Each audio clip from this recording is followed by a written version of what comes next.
ఇక కర్కాటక రాశి వారి విషయానికి వచ్చినట్లయితే ఈ సంవత్సరం గ్రహాల పరంగా కొంత బృహస్పతి జన్మంలోకి వస్తున్నాడు.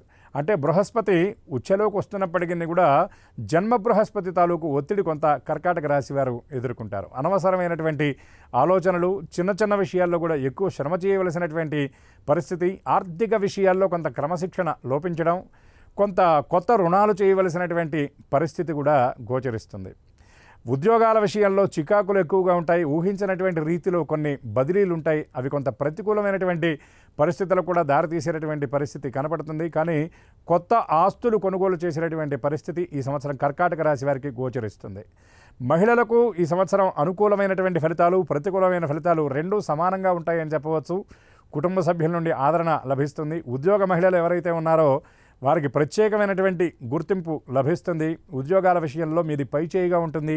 చేపట్టినటువంటి కార్యక్రమాలన్నీ కూడా చక్కగా విజయవంతంగా పూర్తి చేయగలుగుతారు. ఈ రాశివారు ఈ సంవత్సరం ఎక్కువగా దుర్గా అమ్మవారి ఆరాధన, లక్ష్మీ అమ్మవారి స్తోత్రపారాయణ చేయడంతో పాటుగా శివారాధన, శివ దర్శనం చేయటం వల్ల మరిన్ని మెరుగైనటువంటి ఫలితాలను ఈ పరాభవ నామ సంవత్సరంలో పొందగలుగుతారు.